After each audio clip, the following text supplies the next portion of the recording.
Assalamualaikum warahmatullahi wabarakatuh. Perkenalkan, nama saya Rahmanini Fauzia dengan NIM P1337430111908. Sini saya akan presentasikan tentang efek samping atau dampak penggunaan media kontras pada MRI. Sebelumnya, apa sih MRI itu? Jadi, MRI atau Magnetic Resonance Imaging adalah jenis pemeriksaan penunjang pencitraan dengan menggunakan teknologi magnet dan gelombang radio untuk mendapatkan gambar bagian organ di dalam tubuh secara terperinci. Nah, pemeriksaan ini merupakan pemeriksaan yang cukup aman dibandingkan ronsen dan CT scan karena tidak menggunakan sinar radiasi.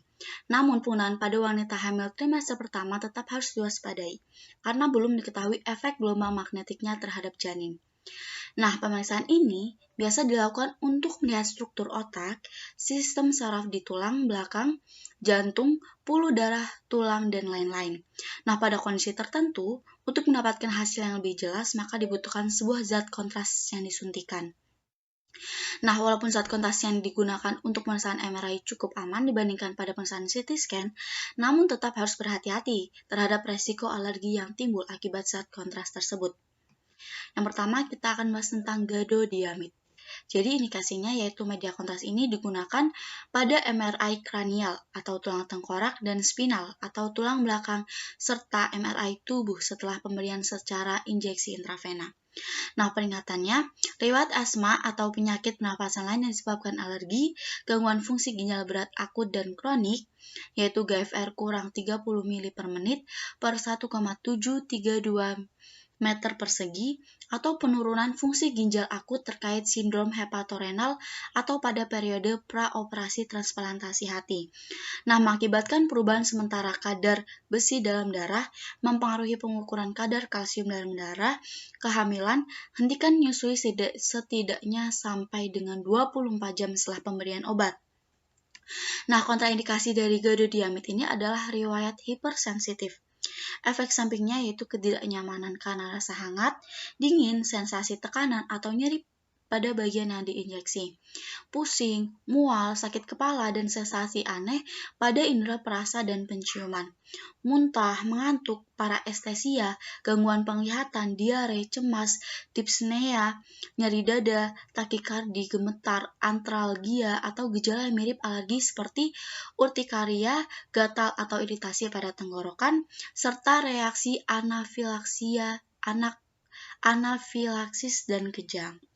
Nah, dosis yang digunakan pada gadodiamid ini pada sistem syaraf pusat, dewasa dan anak 0,1 mmol per kilo BB untuk berat badan sampai dengan 100 kg. Untuk berat badan di atas 100 kg diberikan 10 mmol. Hanya pada pasien dewasa. Jika dicurigai mengalami metastase otak, maka diberikan 0,3 mmol per kilo BB untuk berat badan sampai dengan 100 kg. Untuk berat badan di atas 100 kg, maka diberikan 30 mmol. Untuk dosis pada seluruh tubuh yaitu diberikan pada dewasa 0,1 mmol per kilo BB atau 0,3 mmol per kilo BB untuk berat badan sampai dengan 100 kg. Jadi untuk berat badan yang lebih dari 100 kg emang diberikan lebih dosis. Serta berat badan di atas 100 kg diberikan 10 mmol atau 30 mmol. Anak mulai usia 6 bulan diberikan 0,1 mmol per kilo berat badan. Yang kedua, gadoxetic, natrium asam. Jadi indikasinya yaitu media kontras berbasis gadolinium yang digunakan untuk T1 weighted magnetic resonance imaging organ hati. Nah, peringatannya yaitu dilaporkan reaksi anafilaktik, obat dan alat yang diperlukan untuk mengatasi reaksi tersebut, seperti ventilator oksigen, selang endotrakeal. Maka harus berada dekat dengan proses pemeriksaan dan hentikan injeksi media kontras jika terjadi. Gangguan jantung berat hanya digunakan pada wanita hamil jika jelas diperlukan. Hentikan menyusui sampai dengan 24 jam setelah penggunaan gadobutrol. Nah, interaksinya yaitu obat bersifat anaionik seperti rifampicin dapat berkompetisi dengan media kontras hepatik dalam proses ekskresi melalui empedu dan ekskresi biliar. Rifampicin memblok uptake hepatic gadoxetic sehingga mengurangi efek kontras hepatik. Kenaikan kadar bilirubin atau ferritin dapat mengurangi efek kontras hepatik gadoxetic, memberikan hasil positif palsu pada pengukuran kadar besi dalam serum dengan metode kompleksometrik jika dilakukan pada waktu 24 jam setelah penggunaan gadoxetic karena adanya senyawa kompleks bebas yang terdapat dalam larutan media kontras. Nah, kontraindikasi pada gadoxetic ini yaitu hipersensitif terhadap zat aktif atau bahan eksipien atau pengisi. Nah, efek sampingnya itu tidak sering, yaitu terjadi pada lebih dari 1:1000 atau kurang dari 1:100, yaitu sakit kepala, pusing, parestesia, gangguan pengecapan, parosmia, vasodilatasi, hipertensi, dyspnea, muntah, mual, ruam, pruritus, nyeri di lokasi penyuntikan. Yang jarang terjadi yaitu kurang dari 1:1000 pasien, yaitu vertigo, palpitasi pada bandel branch, blok, mulut kering, peningkatan saliva, menggigil, nyeri punggung, nyeri dada, malaise, astenia, reaksi pada lokasi penyuntikan, bengkak pada lokasi penyuntikan. Nah, dosis yang digunakan yaitu pada dewasa, injeksi bolus intravena 0,1 ml per kilo BB, kecepatan pemberian 2 ml per detik melalui large bore needle atau inhaling catheter yaitu ukuran 18 sampai dengan 20 gauge, tidak direkomendasikan pada anak usia di bawah 18 tahun. Pasien sebaiknya puasa dan makanan dikeluarkan dari tubuhnya 2 jam sebelum pelaksanaan pemeriksaan MRI dan tidak boleh diberikan secara intramuskular. Ketiga ada gadobutrol.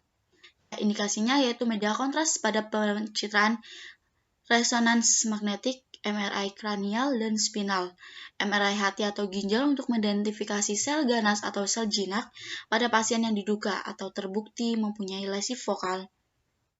Media kontras pada MRA digunakan pada pasien di atas usia 7 tahun. Nah, peringatannya dilaporkan reaksi anafilaktik. Obat dan alat yang digunakan untuk mengatasi reaksi tersebut adalah ventilator oksigen dan selang endotrakeal. Ini harus berada dekat dengan proses pemeriksaan. Dapat menyebabkan torsade de pointe. Hati-hati pada pasien dengan riwayat atau riwayat keluarga sindroma perpanjangan QT kongenital, aritmia dan atau mengonsumsi obat penyebab perpanjangan repolarisasi jantung. Misalnya ada antiaritmia kelas 3 seperti amiodaron, sotalol. Jadi hanya digunakan pada wanita hamil jika emang jelas banget pemeriksaan itu diperlukan. Hentikan menyusui sampai dengan 24 jam setelah penggunaan gadobutrol. Nah, kontraindikasinya yaitu hipokalemia yang tidak dapat pulih, penyakit jantung berat. Untuk efek sampingnya tidak umum terjadi, yaitu ada sakit kepala, pusing, diskesia, parestesia, vasodilatasi, mual, nyeri, atau reaksi lain pada lokasi penyuntikan. Yang jarang terjadi yaitu reaksi anafilaktik, parosmia, hipotensi, dyspnea, muntah, urtikaria, dan ruam. Dosisnya pada dewasa dosis bergantung pada indikasi. Namun dosis lazim injeksi bolus intravena yaitu 0,1 mmol per kilo BB. Ekuivalen dengan 1 ml per kilo BB, maksimal yaitu 0,3 ml per kilo BB. Terima kasih. Demikian paparan efek samping penggunaan media kontras pada MRI. Wassalamualaikum warahmatullahi wabarakatuh.